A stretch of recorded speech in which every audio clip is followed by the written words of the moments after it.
Everybody, Lips and I got a great show for you today. We got Jason Tamba and Roselyn Williams of Playing for Change, James Murphy of Obituary, Death and Testament, and of course my great friend from RFL representative, Mick Michaels of Corners of Sanctuary. So grab your joints, grab your beers, sit down. This is a great one. Across genres and across so many locations with love. Peace. Thanks so much, Kelly B. Hello. Hello.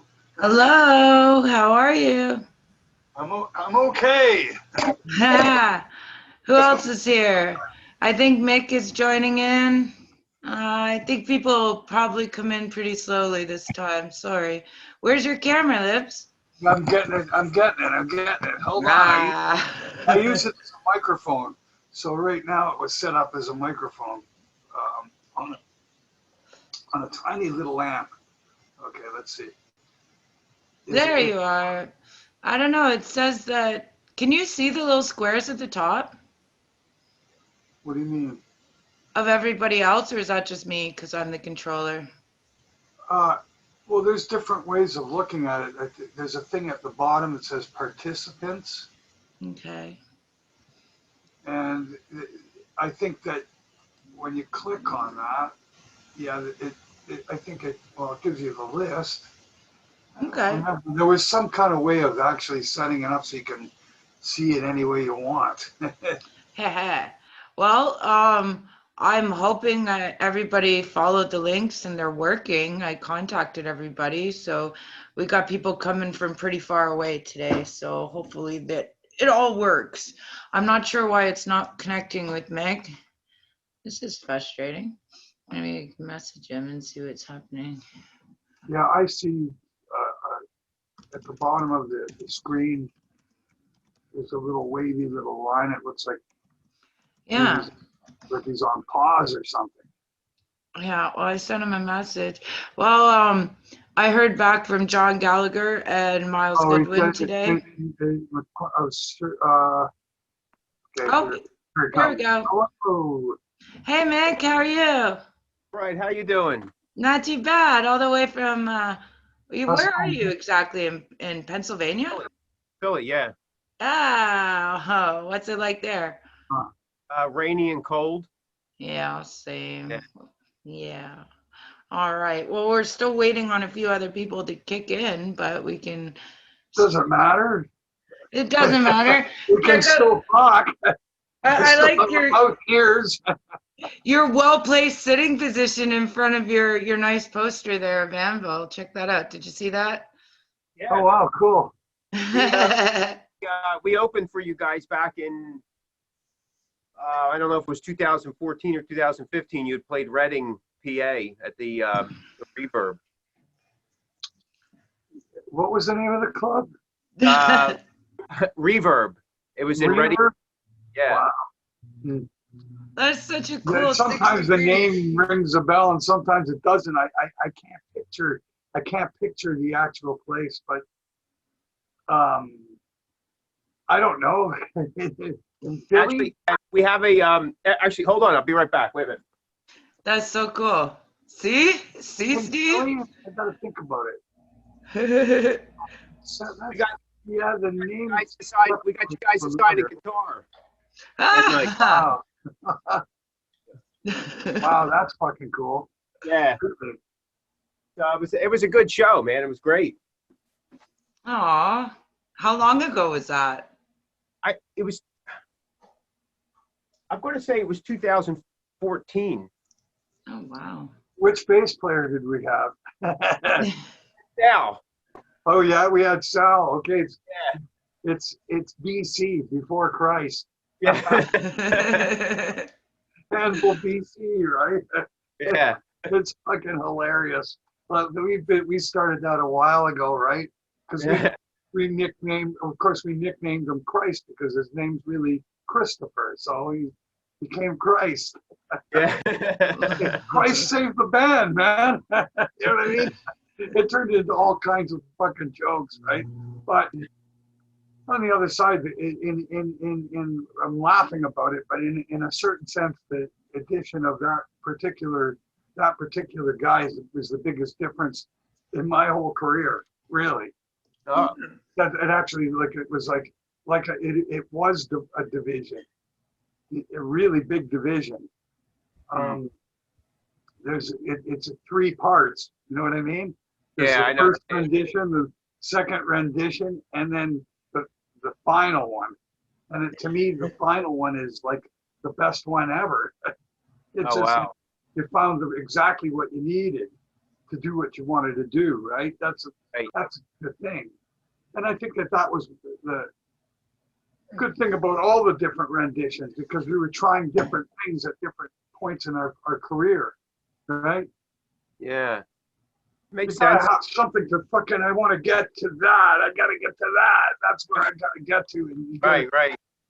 that's what it's all about, is finding that fucking focal point and going after it and trying to capture it. It was a certain essence that we were looking for at each point when we got different members.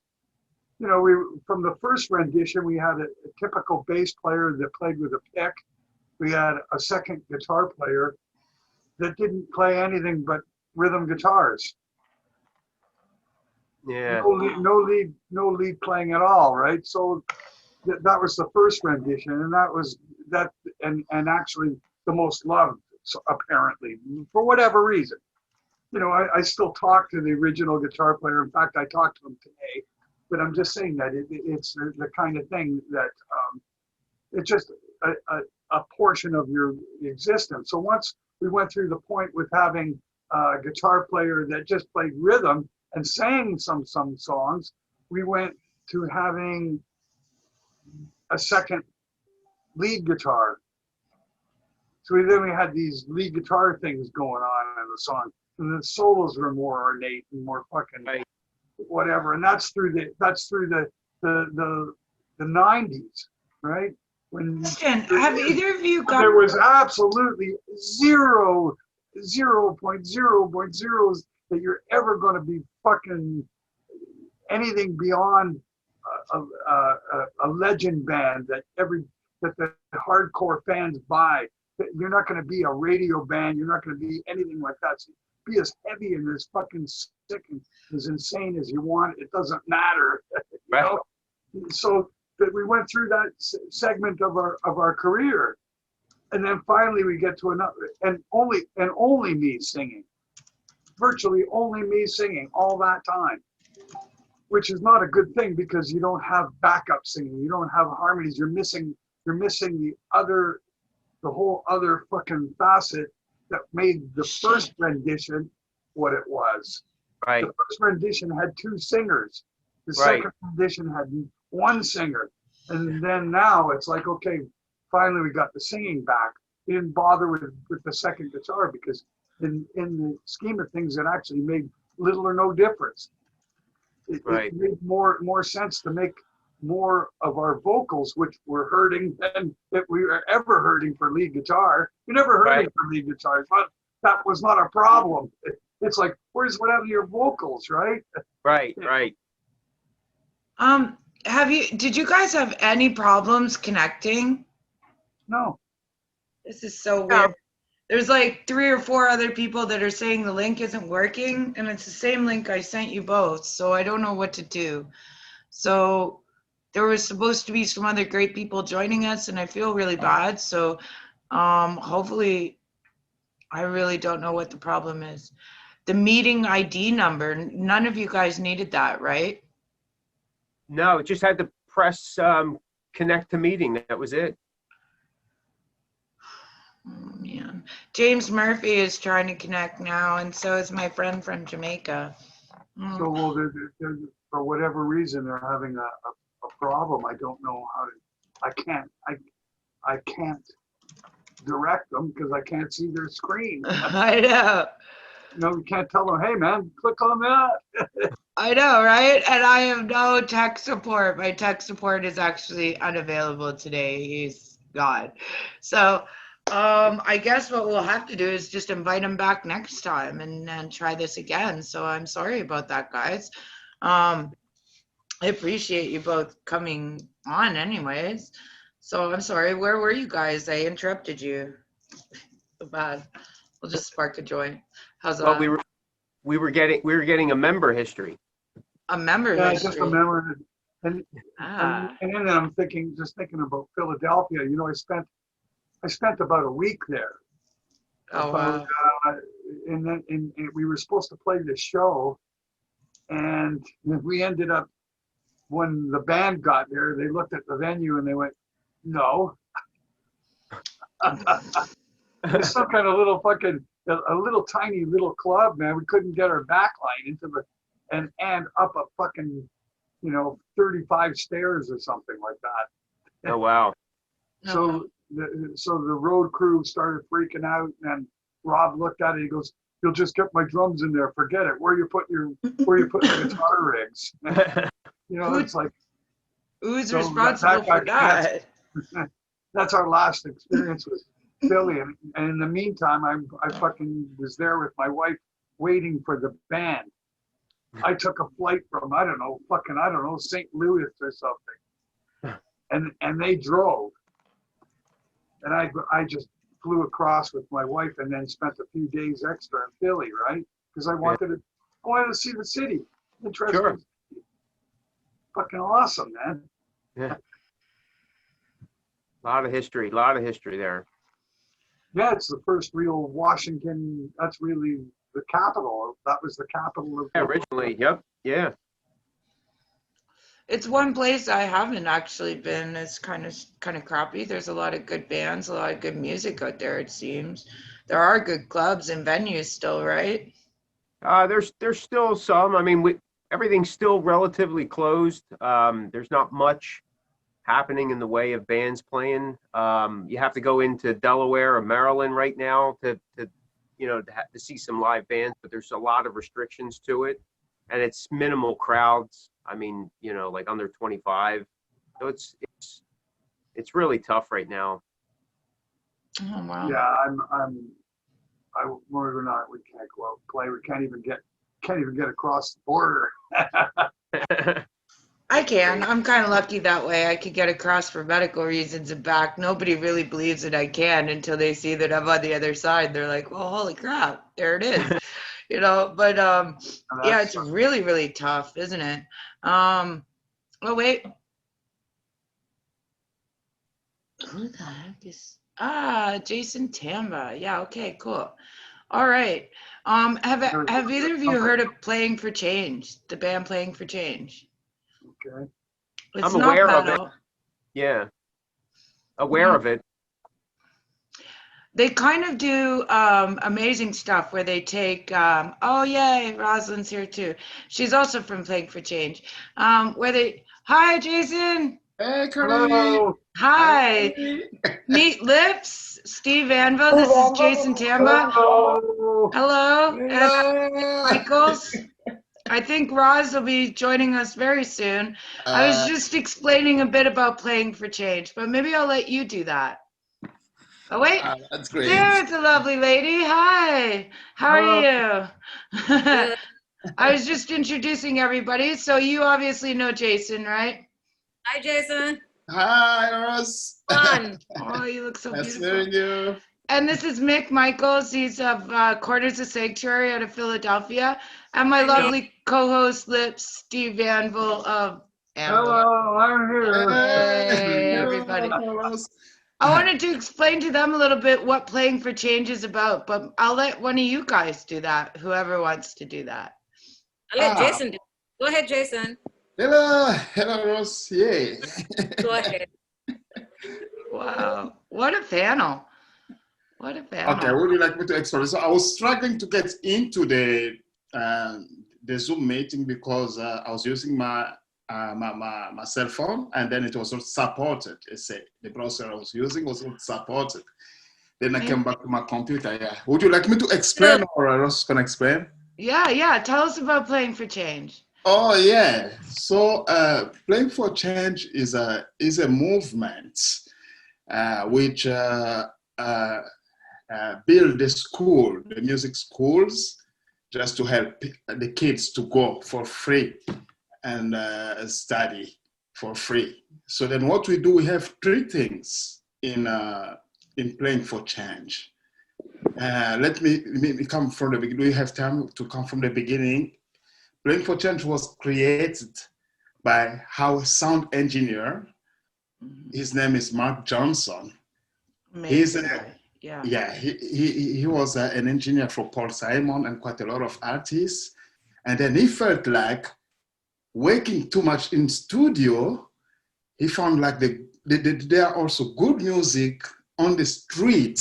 Every time when he walks on the street, he sees like, those people are also good artists, but they don't have chance to go to the studio and be recorded. What if he just takes the studio to the people, to the streets, and then see how this is gonna work? And then the first song, he went to the Promenade Street because he was working around here in Los Angeles. He went to the Promenade Street in Los Angeles and recorded the first guy was called, street musician was called Roger Ridley. Ridley. And the first song was like Playing for Change. It was Stand By Me. Stand By Me, yes. Yeah. And Tears on My Pillow, I think, was one of the first ones. And I saw that video right when it came out. It was incredible. And then thought like, why not taking that song around the world? Take the song and start adding musicians around the world. And then that's how, he started adding the musician around the world, and it gave a big impact. Hello, James Murphy. Oh my gosh, another artist. Yay! Yay. Okay, continue. We'll say hello to him in a second. This is incredible. When he started that, the second time when he came to record War No More Trouble, that's how I've been found. And he came with the crew in Africa. And then in his passage in Africa, we were playing in this restaurant, and they came to eat in the restaurant. They kind of like, guys, you play so well. This is our project. Can you get involved? And we got involved. We played in War No More Trouble, and then I sang in that too. And then people also liked it. From there, I got involved until today. So then we have three things in Playing for Change. We have Playing for Change has the band in which I'm involved. And then we have Songs Around the World. The band tours. And everything we make comes to the foundation to build the school music. And we have Songs Around the World. It's that recording one song and traveling with the song all over the world, adding the musicians from different culture. And then we have the foundation, which build music schools. In Lille, that's Playing for Change, if I can say. So 5% of any project I do moving forward goes to Playing for Change, and 5% to another charity. Thank you so much. Well, of course. So it's such a beautiful thing. And you guys have always been there, to donate music, to donate time, to just call me. I mean, it's an incredible thing. You guys... Roselyn, I can't thank you. She submitted probably the best piece of music I think I've ever heard in my life for our Christmas concert coming up. It was absolutely breathtaking. Oh, I can't believe you went to all that trouble. So, wow. Thank you. It was not at all. If I tell you how that came about, my friends, when you reached out to me, I was trying to figure out, how am I going to do this with COVID happening and everything. And then best friend who owns a production company, film production, he called to say if I could come on set to help him, because I do makeup and stuff on film sets. So he said if I could that day to do makeup. And I was like, I actually wanted to help me to film something like real quick. So we had no rehearsals. I just called my friends that same day. I put some clothes on and that was it. And that's how it came about. Wow. So I'm so happy it came off well. It came out amazing. One of the most beautiful things ever, honestly. And every time I've called on Playing for Change members, they've been there, whether it's just, from the hospital or whatever. And it just, mwah, mwah, mwah. Mick has done the same thing. He's donated an incredible performance as well. But I just want to say hi to James Murphy over there. How are you, brother? Hey, how's it going? Can you hear me? We can hear Can you hear me? you. All right, Finally great. made it. How you doing? Well, I'm doing good. It took me a while to figure it out. I'm not very super savvy on Zoom yet. No, I'm not super savvy either. I can't believe I put this all together, to be honest. And looking at this beautiful panel of people from all over the place, so many different, places and genres. I'm sure you know Steve Lips. Say hi. How's it going, man? Do you All guys right, man. know How you each doing? other? Oh, well, I'm an Anvil fan from way back. Well, who isn't, right? Has to be from way back.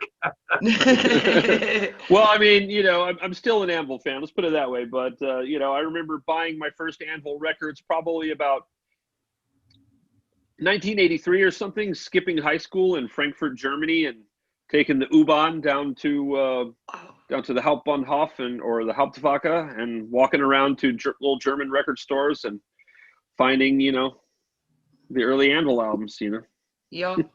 I do think Playing for Change should do a metal mashup. Just 83, 84, 85. I was doing that. just some great cheesy hair metal, a great song, some cover like that. Have you ever heard of Playing for Change? I have not. You have not. They're an incredible I band. We haven't. just did a great explanation on it. If you get a chance, go back and look through. They take musicians from all around the world, mostly street musicians, and do the same song at the same time. It's one of the most beautiful things you will ever see. And they've just become great friends, great supporters, and one of my charities. So great people to know. And I hope that you guys all, stay friends, meet each other, do some great stuff, and stay in touch. But do you know Mick Michaels of Corners of Sanctuary? Did you open for them as well? On your wall there? Let's see. No, I don't think so. No? No? Are you No, sure? I'm It's quite the no, wall, so though. I'm not familiar, but I'll definitely check it out. All right. Well, now that everybody knows each other, I didn't know that Mick had opened up for Steve before, so that was kind of cool just to see that Fun. That's you always guys had fun. met. Yeah, it's a Well, weird. I'm surprised I haven't over the years. I mean, even from my very first the very first album that I ever played on, it came out in 1990, but it was recorded in '89, and so only about 5-6 years after I bought my very first Anvil records. But in the meantime, I had moved back to the States, and I didn't really know that anybody in America knew about Anvil. I didn't. I thought it was like. They didn't really. but We talk a lot about that.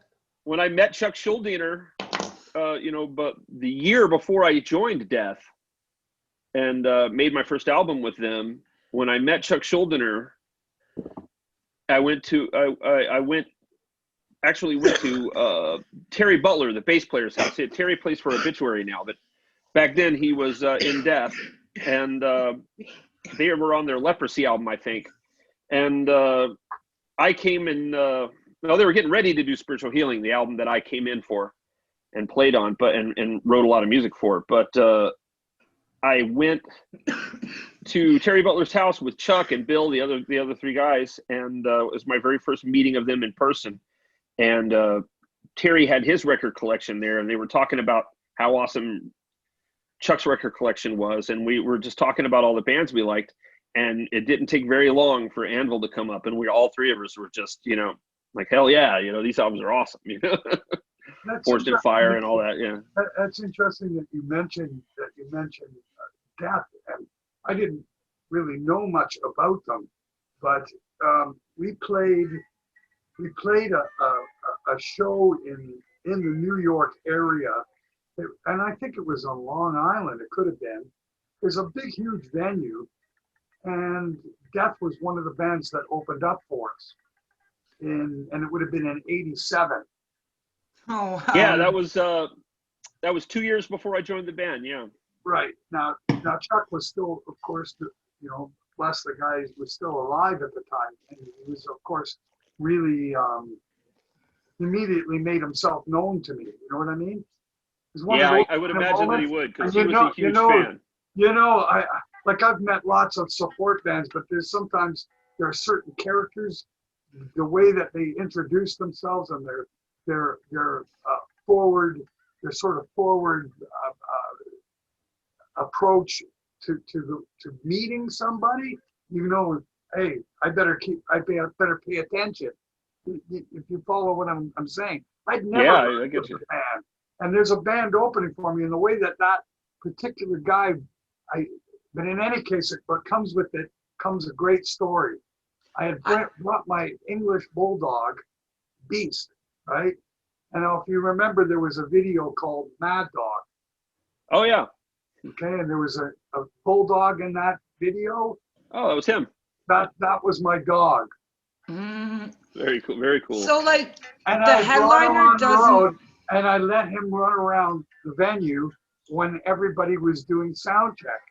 So what happened was the dog ran up on the stage while Death was doing their sound check and had his shit right beside him. Oh my God. That's They're awful. all fucking He probably laughing. thought that was cool as shit. Yeah, they're laughing. They're fucking killing themselves laughing. And they take gaffer's tape and they put a square around it and write Lips's dog shit here. Oh my God. I can imagine, man. That'd be hilarious. So the headliner doesn't get to choose who you tour with? Like you just show up and you never know who's opening for you? You come to each gig and it could be it's a different band, a different sound. Yeah, local openers or regional openers. Yeah, you know, we come from wherever. It's usually just done by the promoter. Set up by the promoter. Crazy. That's crazy. It's like it's your show though. It would matter who's opening for me. I would want to choose them. Yeah, well, it's also a business, and at some point, I mean, if you can't dip into you can't have your fingers in every single part of the business. You know, most bands don't even have that much clout to begin with. You know. That's true. That's true. So. I guess playing for change is special. You guys consistently work with so many different people. Who's been your favorites? I asked Mermans, you know, what it was like to work, you know, with Keith Richards and, you know, Ringo Starr or Taj Mahal. And he goes, well, I'm from Africa. I'd never heard of these people before. I come here, I listen to the music, it's amazing, and I go play with them. I'm like, you just go play with Keith Richards, like you know, you've never heard the name. This is mind blowing. But who is your favorite? Excuse me, is that Roselyn? Mm-hmm. Yes. Oh, yeah. You just noticed that now? Smoke another one. I think we'll send you some Canadian weed. Okay. I got it. I know we're crossing genres here. I know you guys probably never heard of Anvil, have you? Or the band Death, or Testament, or any metal. Yeah, it's all probably foreign to you. I've heard of Lips. You have. How could you not, right? But unfortunately, I haven't heard of the others. Sorry. Because I work with Damian Marley, so we do a lot of the festivals on the road and stuff. Yeah. So I think at some point I heard of Lips. There you go. Yeah. There you go. Yeah. Well, I do think that it would be an amazing thing to smash some metal and some reggae together. You know, I don't think it's something that comes up too often. But yeah, right? Can you hear it? Because I can hear it. I can hear it. And for, you know, my whole life, I've had, you know, opera, reggae, and then metal. People are very confused by my collection. But I think they influence each other. Influence each other, right? I think Bob Marley's son, Steve Marley, did a mashup of I think it was Aerosmith and a Bob Marley song that he technically did a remix to. Yeah. So that was really that was really good. I mean, So it was Aerosmith and a Bob Marley classic that he did a remix to. I've playing for change for probably everybody that I've met, and some pretty hardcore, you know, headbanging, very, very high, you know, and they love it. There isn't a person out there who doesn't enjoy it. It's just too good. It's just really too good. And I think that's 10 more minutes. But I think that's the beautifulness of just bringing a bunch of people together that maybe might not have thought of joining forces and doing something and pulling something out of it that's different. Like I really see right here it could happen, you know? You never know, right?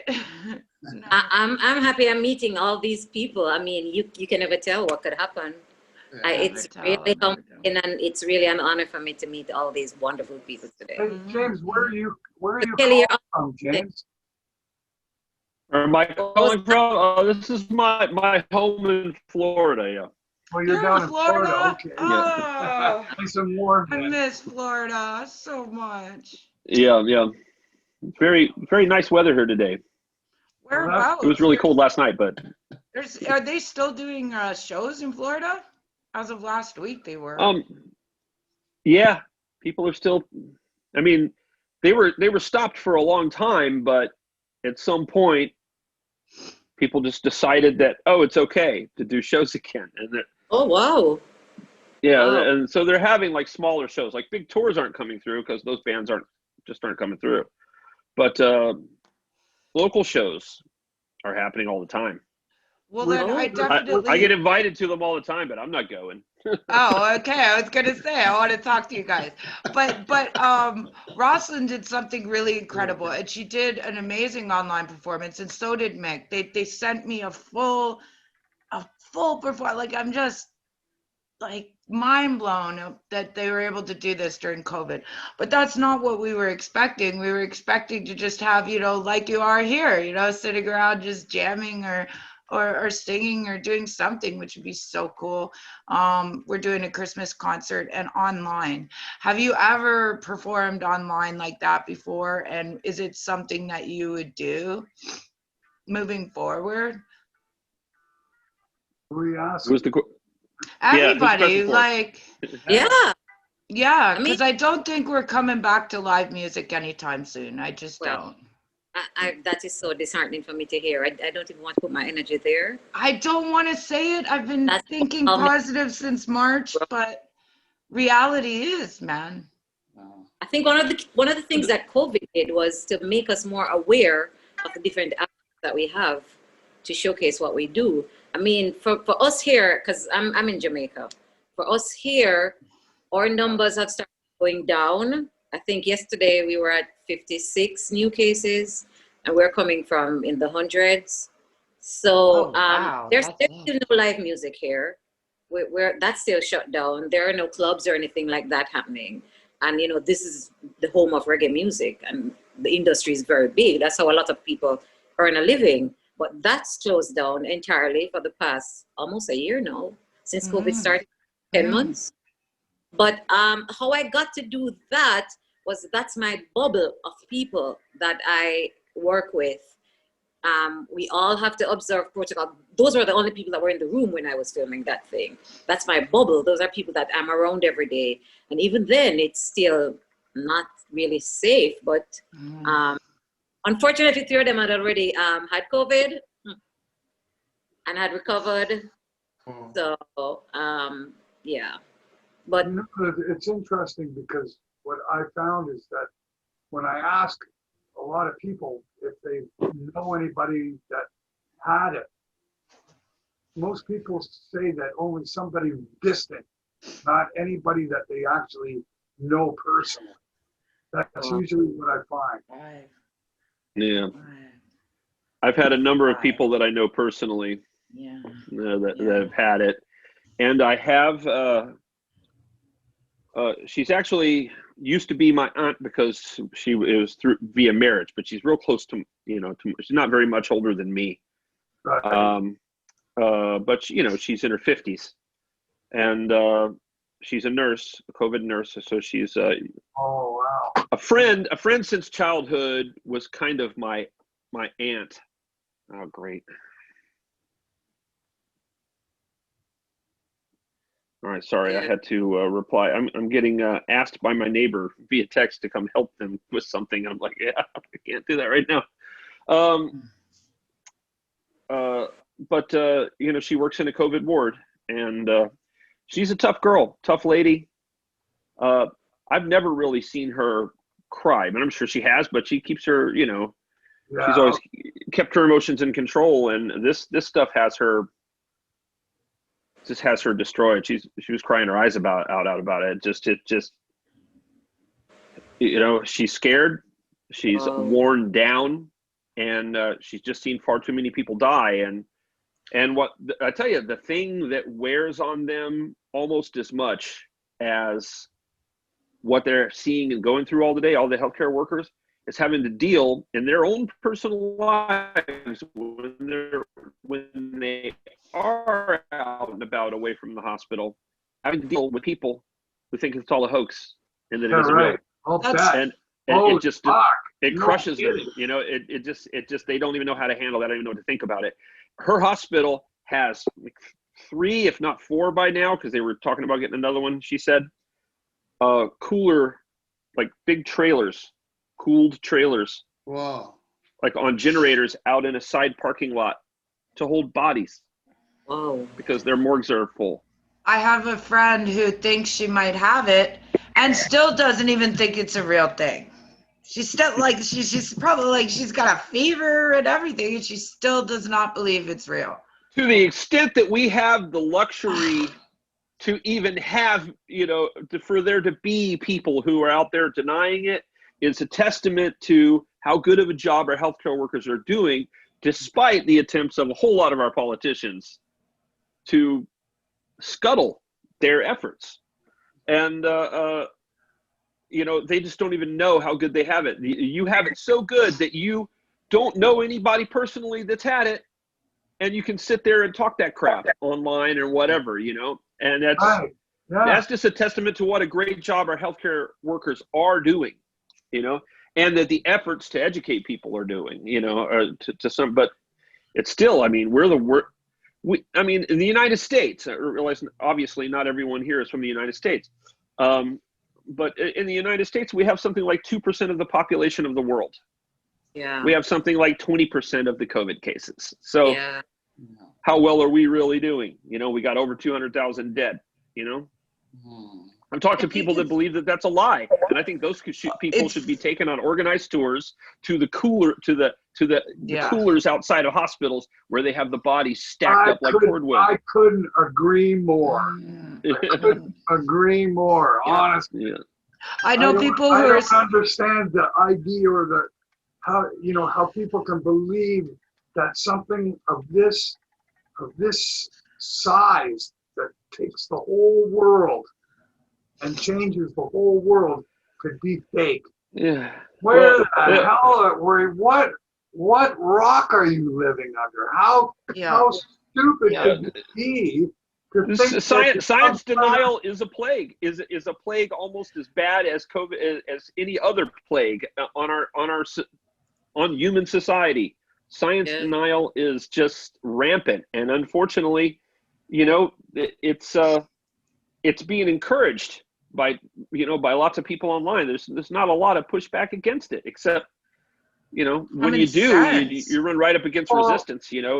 Let those people drink their bleach and just fall away. We'll be less in numbers. But what about the vaccine?